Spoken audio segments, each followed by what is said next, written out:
Seorang skater yang sudah meraih banyak medali dalam berbagai kejuaraan dan pernah dinobatkan sebagai atlet ice skating terbaik di Amerika, ternyata tersangkut skandal yang menghancurkan karirnya dalam sekejap. Sehingga dia harus di-ban dari ice skating seumur hidupnya. Bagaimana kisah selengkapnya dan apa yang sudah dia buat, kita akan bahas kasus ini secara lengkap dan tuntas. Sebelum kita membahas lebih jauh tentang skandal besar dalam dunia olahraga ice skating ini, kita bahas dulu tentang latar belakang tokoh utama dalam kasus ini.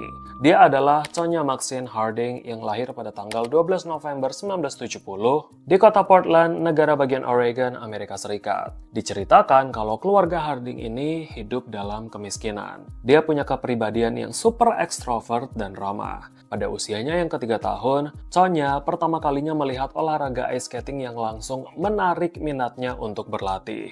Awalnya ibunya sangat tidak setuju mengikuti permintaan Tonya sebab di tahun 80-an sampai tahun 90-an, olahraga ice skating ini masih menjadi olahraga paling mahal dan menghabiskan banyak biaya. Setelah berdiskusi dengan ayahnya, akhirnya kedua orang tuanya mendaftarkan Tonya untuk berlatih di ice skating, walaupun mereka harus banting tulang dan bekerja lebih untuk membayar pelatihan itu. Rupanya, di bawah asuhan pelatih bernama Diane Rawlinson yang kelak akan menjadi pelatih tetapnya selama 20 tahun ke depan, Diane melihat bahwa Tonya yang masih berusia 3-4 tahun itu memang menunjukkan bakat yang patut dikagumi. Tonya sudah mahir melompat dan berputar-putar di atas lapangan es sejak usianya masih sangat belia. Sayangnya, ibunya yang masih tidak rela menghabiskan uang untuk membayar latihan Tonya, membuatnya semakin mendidik Tonya secara kasar, baik dengan pukulan, cubitan, tamparan, dan sebagainya, yang menyebabkan dia menjadi lebih dekat dengan ayahnya yang suka membawanya untuk latihan menembak dan berburu. Namun hal itu menjadikan kepribadian Tonya lebih tomboy. Seiring berjalannya waktu, performa skater putri semakin feminim dari tahun 80-an sampai sekarang. Skater putri dituntut bukan hanya bisa berputar dan melompat saja, tapi penilaian juga dilihat dari seberapa indah gerakannya, kelenturan badannya, dan tarian di atas lapangan. Hal itulah yang tidak dimiliki oleh Tonya, sehingga Tonya sempat merasa kalau dirinya tidak diterima oleh komunitas ice skating. Tapi Diane, pelatihnya, berhasil membuat Tonya lebih anggun dan gemulai di atas lapangan. Setelah Tonya putus sekolah dan mengejar karirnya, akhirnya dia bisa membuktikan pada semua orang kalau pilihannya tidak salah. Dia sering memenangkan medali di berbagai kejuaraan ice skating lokal maupun nasional. Pada tahun 1986, Tonya yang masih berusia 15 tahun bertemu dengan Jeff Gillooly, seorang pekerja gudang berusia 17 tahun untuk pertama kalinya. Rupanya Jeff tertarik dengan kepribadian Tonya yang ekstrovert, dan Tonya menilai bahwa Jeff adalah orang yang tepat untuk bisa lepas dari kendali ibunya sendiri. Akhirnya pada tahun 1990, Tonya Harding yang berusia 19 tahun menikah dengan Jeff Gillooly yang berusia 21 tahun. Dan sejak saat itu, Tonya pindah ke apartemen milik Jeff dan lepas dari kendali ibunya. Sayangnya, 1 tahun pertama dalam pernikahan mereka, Tonya kembali menerima kekerasan yang datang dari Jeff. Dan hal itu terus berulang. Akhirnya hubungan Tonya dan Jeff merenggang, dan Tonya dekat dengan pria lain bernama Mike Pleiska, yang adalah kenalannya dulu dan bekerja sebagai karyawan konstruksi di sebuah mall.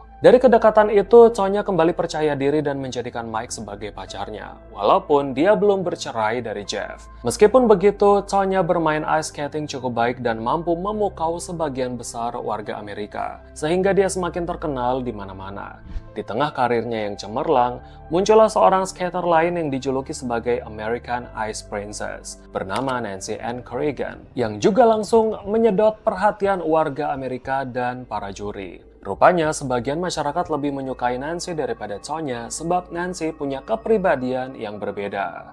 Nancy lebih feminim, tutur katanya lembut, lebih berhati-hati dalam bersikap, sifatnya kalem dan tidak sembrono. Sejak kemunculan Nancy inilah, Tonya mulai menganggap Nancy sebagai saingan beratnya. Dan masyarakat juga selalu membanding-bandingkan Tonya dan juga Nancy. Walaupun di beberapa kesempatan Tonya dan Nancy sering bertemu dan berfoto bersama, tapi mereka tidak bisa menjadi teman. Tonya selalu berambisi untuk menjadi skater yang lebih unggul daripada Nancy.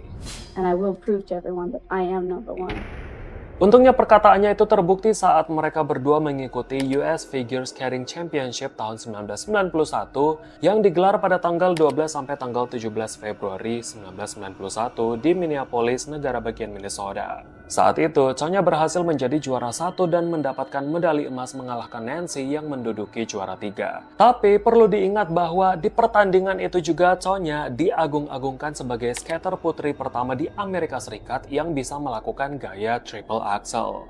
Dan dia adalah skater putri kedua di dunia yang bisa melakukan itu. Orang pertama adalah Midori Ito, skater putri dari Jepang. And now the question is whether she will become the first American to attempt and complete a triple axel jump. We will know that here whether she tries it or not. Good job! Oh, isn't that great?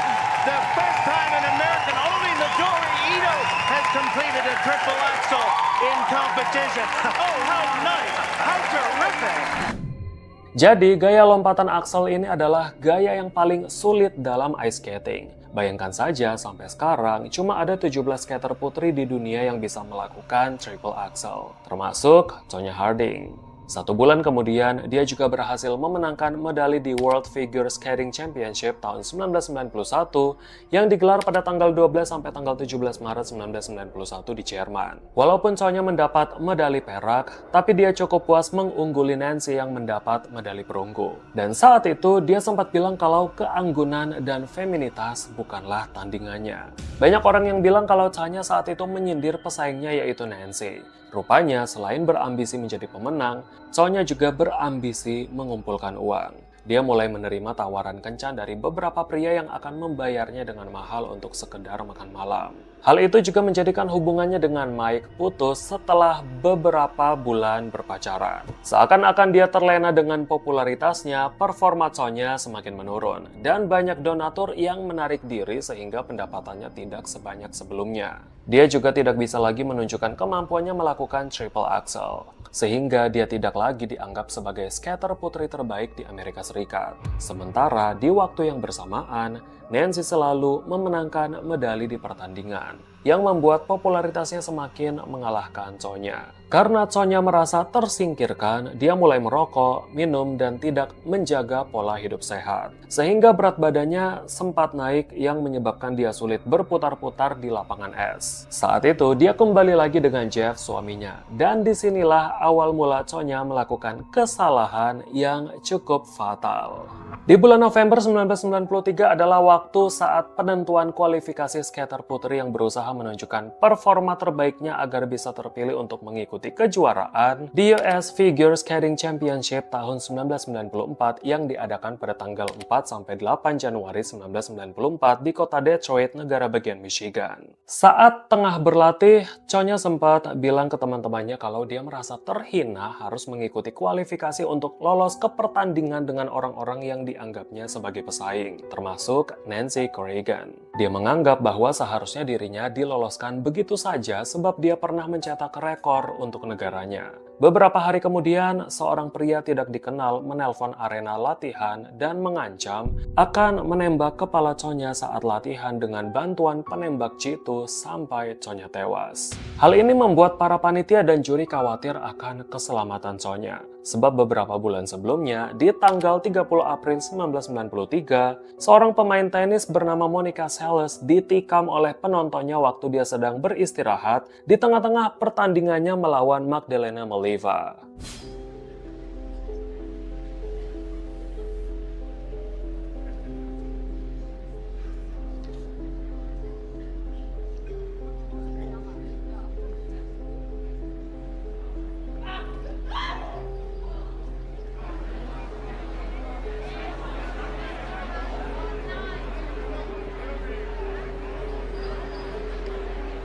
Bitte sofort einen Arzt auf den Platz.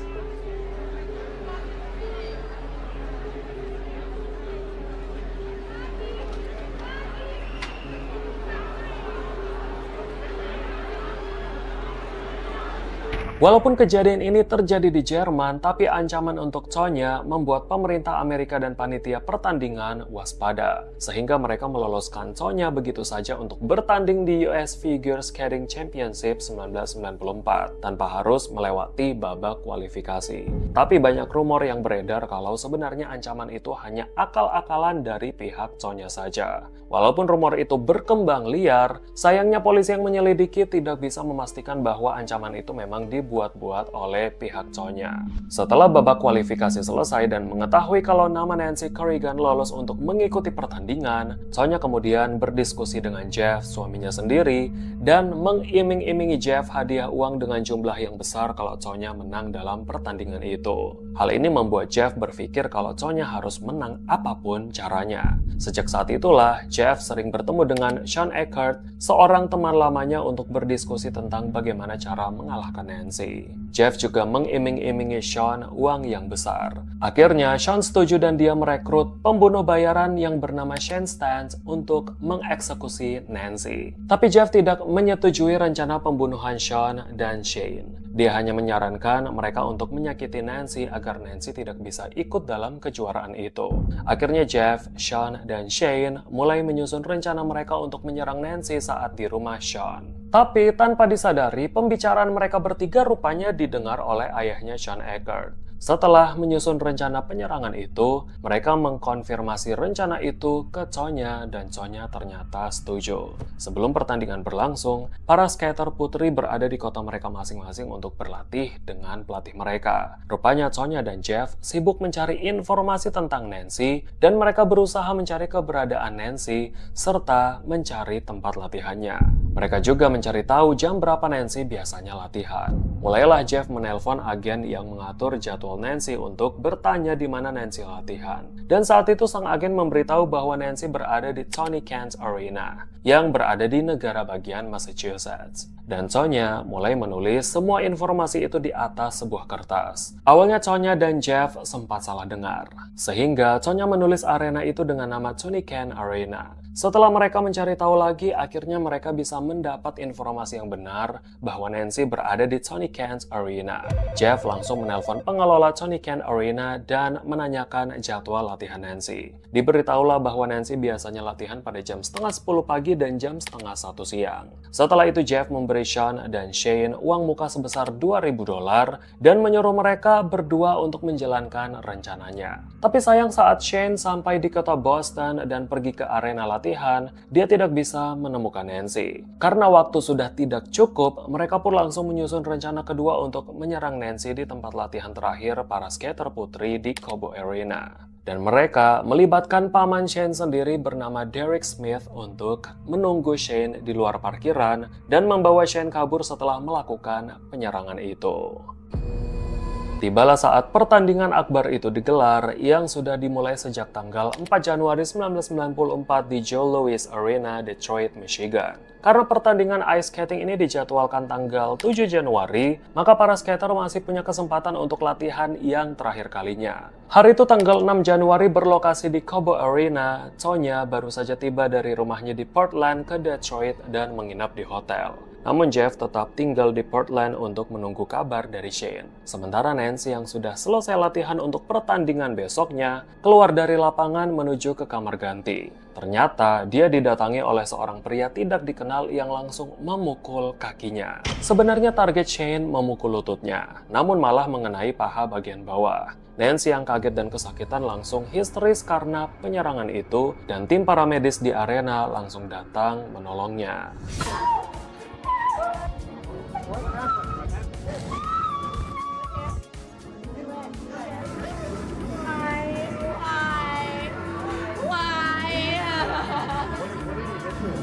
I don't know, some hard black stick.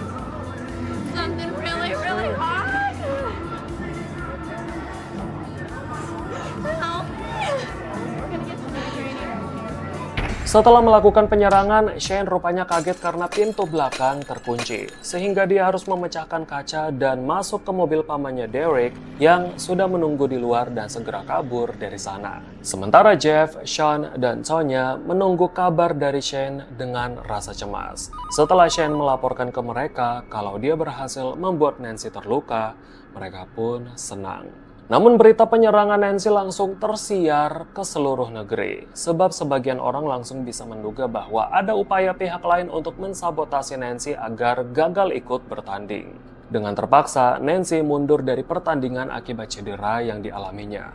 Keesokan harinya, Tonya Harding bertanding di cabang ice skating putri dan benar saja dia memenangkan pertandingan itu dengan menduduki peringkat pertama dan mendapat medali emas. Sementara di luar sana, kecurigaan tentang sabotase Nancy semakin berkembang. Atas penyerangan ini, polisi bekerja sama dengan FBI untuk mengungkap kasus yang memalukan negara ini. Setelah Tonya Harding keluar sebagai juara, dia langsung didelegasikan untuk mengikuti kejuaraan di Winter Olympics 1994 yang akan digelar sebulan kemudian di kota Lillehammer, Norwegia. Tepatnya di tanggal 12 Februari sampai 27 Februari 1994. Sementara Nancy yang masih menerima perawatan dipaksa mundur dari partisipasinya dalam pertandingan Olimpik itu. Sebab tidak tahu sampai kapan Nancy bisa sembuh. Pendukung Nancy memaksa polisi Detroit dan polisi Portland untuk menyelidiki kejadian penyerangan itu. Karena rumor keterlibatan Tonya dan Jeff semakin menguat, mereka akhirnya dipanggil polisi untuk diperiksa. Tapi mereka berdua tetap menyangkal keterlibatan mereka, dan para wartawan juga selalu mendatangi Tonya untuk mendengar langsung tentang pendapatnya mengenai tuduhan itu. Karena hal-hal itulah, Tonya selalu didampingi oleh bodyguardnya yang belakangan diketahui bahwa bodyguardnya adalah Sean Eckert, temannya Jeff sendiri. Ayahnya Sean Eckert yang tadi sempat saya bilang kalau dia mendengar percakapan perencanaan penyerangan Nancy pada suatu malam melakukan phone sex dengan seorang PSK. Dan di situ dia membuka obrolan tentang penyerangan Nancy. Secara tidak sadar, dia menceritakan semua rencana itu dan keterlibatan anaknya dalam penyerangan Nancy. Beberapa hari kemudian, FBI dan para jurnalis di kota menerima surat bocoran tentang konspirasi penyerangan Nancy yang melibatkan Tonya, Jeff, dan kawan-kawannya. Mereka awalnya bingung siapa yang mengirimkan surat itu. Tapi diduga kuat yang membocorkan rahasia itu adalah PSK yang berteleponan dengan ayahnya Sean. Saat itu juga, berita tentang keterlibatan Tonya langsung menyebar luas, dan FBI pun memanggil Sean Eckert dan Shane Stant. Tak butuh waktu lama, mereka berdua akhirnya mengakui keterlibatan mereka dalam penyerangan Nancy. Mereka juga bilang bahwa omnya, Jeff, dan Tonya terlibat dalam kasus itu. Jeff juga dipanggil oleh FBI dan mengakui perbuatannya. Tapi sayangnya mereka semua dibebaskan kembali karena FBI tidak punya bukti apapun untuk menahan mereka, dan mereka juga harus berusaha mencari bukti keterlibatan Tonya. Sebab jikalau Tonya terbukti terlibat, maka Tonya akan ditahan dan dilarang mengikuti pertandingan Olimpik 1994 di Norwegia. Tanggal 27 Januari 1994, Tonya melakukan konferensi pers dan tetap mengaku tidak ada hubungannya dengan penyerangan Nancy. Sebenarnya Tonya sudah mau ditangkap karena FBI sangat curiga pada Tonya. Tapi sayangnya tidak ada bukti apapun tentang keterlibatan Tonya dalam konspirasi itu. Tidak ada rekaman audio, tidak ada rekaman telepon ataupun video yang memperlihatkan Tonya pernah berkumpul dengan para tersangka lainnya. Akhirnya Tonya masih bebas dan diizinkan untuk mengikuti pertandingan di Winter Olympics 1994. Untungnya, Nancy yang sudah pulih lebih cepat bisa diizinkan dokternya untuk mengikuti Winter Olympics. Akhirnya, Tonya dan Nancy berlatih bersama-sama di lapangan es. Media dan jurnalis seluruh Amerika mengabadikan momen itu dan mencatat banyaknya momen canggung antara Tonya dan juga Nancy. Yang awal sebelum penyerangan, mereka tetap berbicara satu sama lain walaupun seadanya saja, tapi pada latihan kali itu, benar-benar tidak ada interaksi di antara mereka berdua, walaupun mereka berdekatan. Mereka saling cuek dan juga membuang muka. Tibalah saatnya di mana Tonya dan Nancy mewakili Amerika Serikat di pertandingan Winter Olympics. Sonya dengan yakin mengungkapkan bahwa dia akan memenangkan kejuaraan itu dan memperlihatkan keahliannya dalam melakukan lompatan Triple X. Dan pertandingan ice skating ini menjadi pertandingan yang sangat ditunggu-tunggu oleh warga Amerika. Sebab mereka akan secara langsung melihat Sonya dan Nancy dalam satu kompetisi. Tapi dalam kesempatan itu rupanya Sonya mengalami kendala saat akan tampil. Waktu namanya sudah dipanggil untuk memasuki lapangan, rupanya tali sepatunya rusak dan membuat para juri serta penonton menunggu beberapa menit tanpa tahu kejadian apa sebenarnya di belakang panggung. Saat itu hampir saja Sonya didiskualifikasi karena terlalu lama masuk lapangan. Hingga akhirnya dia berhasil masuk lapangan. Tapi ternyata Sonya menangis karena gagal melakukan Triple X dan menghampiri meja juri untuk memperlihatkan kendala di sepatunya. Right now, it is Tonya Harding's turn to skate, but this tortured path she's taken to the Olympics continues here. And Tonya Harding, after the warm-up, had a problem with her laces. It is her turn to be on the ice right now. And now the public address is announcing Tonya Harding's name, and she's still lacing up her boots. Her father, Al, is here. He is bewildered by what has happened to his daughter. Diane Rawlinson on the left. And the crowd totally unaware of where the problem lies. If she's not out here in 45 seconds, I think they're going to disqualify her. I'm not sure. It's not gonna hold me. Triple Lutz. She had problems with this in the technical program. Reaches back with the right foot. Single. How devastating. It's so difficult to compose yourself when you're late. Your name has been introduced.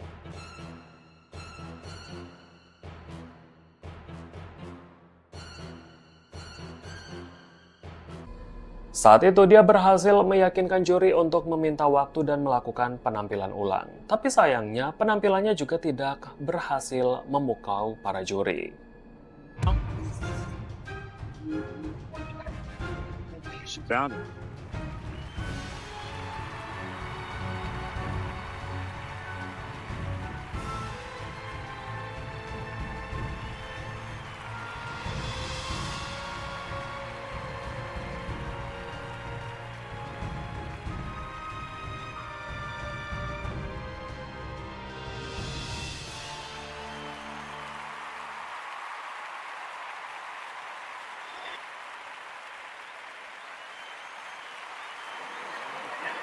And a positive reaction from the crowd gathered here at Northern Lights Hall.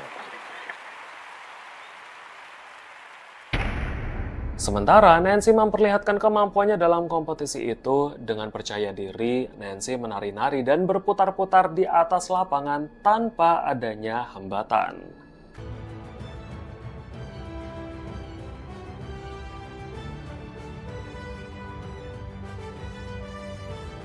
最後の曲は Hot August Night。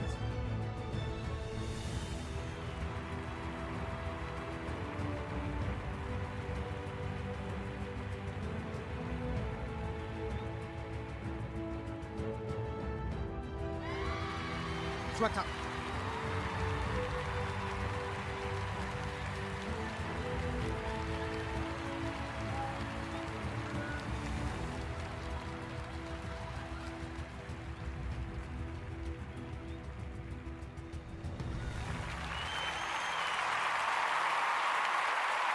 アメリカ、ナンシー・ケリガン、パーフェクトな演技です。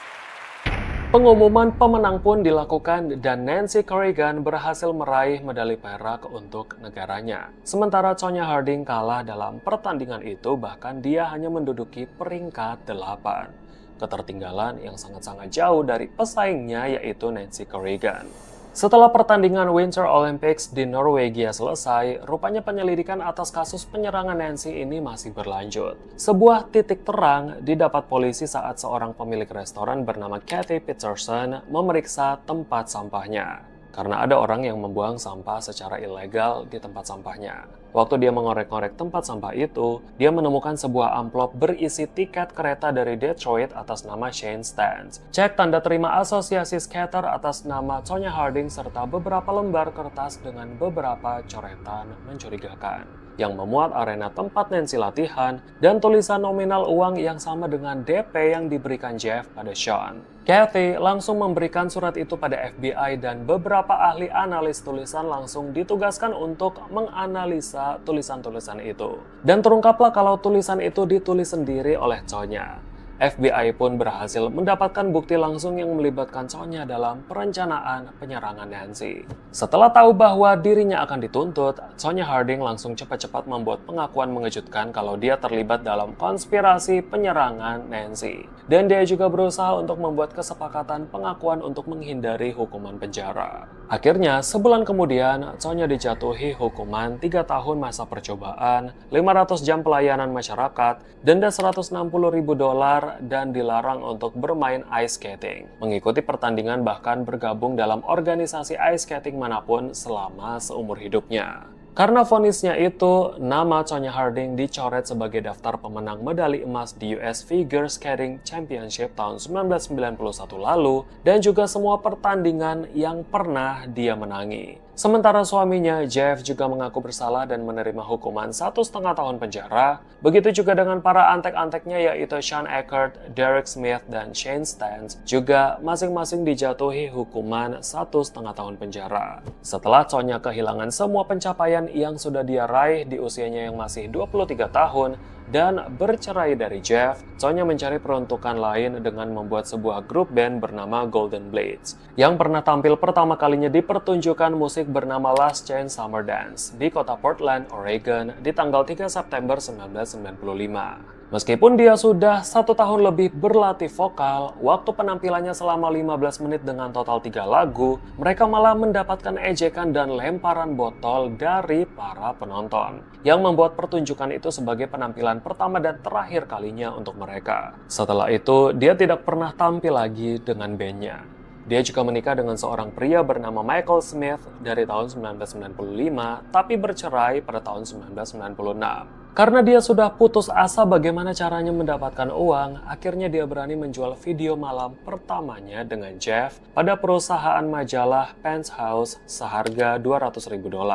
Hal itu kembali mencatatkan namanya sebagai pembuat skandal besar.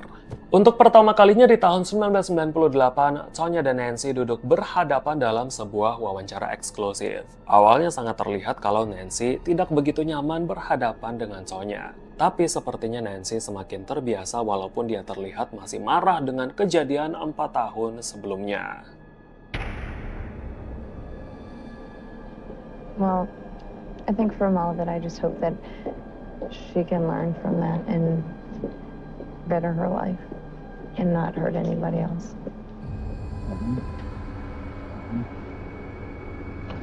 Okay. How are you? Fine.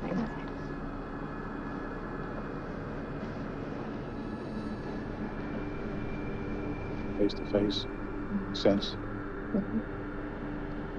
I would just like to say that, you know, I've always wished you the best. I mean, we were friends. I mean, we were on tour together. We always competed together. And, you know, from the bottom of my heart, I really think that you're a wonderful person. And I always have. I always admired you and your skating and your family. And I loved your mom and dad. I mean, I thought that they were always so supportive. And it was hard because I wish that I would have been able to have something like that. Your response? I'm glad you've moved on and hope that never anything happens like this again and you find happiness. And I hope children can learn from such mistakes and not have any kind of recurrence. Di tahun 2000, Tonya mulai berlatih menjadi atlet tinju, dan dia diterima di sana dengan baik, serta berhasil meraih 3 kali kemenangan dan 3 kali kekalahan. Tapi pada tahun 2004, dia berhenti dari profesinya sebagai petinju setelah menerima ancaman pembunuhan. Dia kembali ke kampung halamannya di kota Portland dan menikah lagi dengan suami ketiganya bernama Joseph James Price sejak tahun 2010 lalu dan hidup bahagia serta membesarkan putra mereka satu-satunya. Namun dalam sebuah wawancara, ibunya Tonya yang bernama Lavona Faye Golden mengatakan bahwa semua pengakuan Tonya yang mendapat kekerasan saat kecil sama sekali tidak benar. Meskipun begitu, Tonya tetap tidak mau bertemu dengan ibunya lagi, bahkan tidak membiarkan ibunya untuk menemui cucunya atau anaknya Tonya sendiri. Sementara mantan suaminya, Jeff Gillooly, setelah bebas dari penjara, kembali dimasukkan ke penjara sebanyak 2 kali karena menyerang istri keduanya dan mengemudikan mobil tanpa SIM. Kini dia sudah menikah lagi dengan istri ketiganya dan menjalani hidupnya seperti biasa. Apa tanggapan kalian tentang kasus ini dan bagian cerita mana yang mind-blowing banget buat kalian dan berapa lama hukuman yang pantas mereka terima menurut kalian setelah melakukan sabotase pada Nancy? Tuliskan semua komentar kalian di bawah karena saya tidak sabar untuk bacain komentar kalian. Dan kita ketemu lagi di video menarik lainnya. Sampai jumpa. Yang akan digelar sebulan kemudian di kota Lillehammer, Norwegia, tepatnya di tanggal 12 Februari, 12 Februari, pada suatu malam melakukan phone sex dengan seorang, pasti sambil astaga otakku.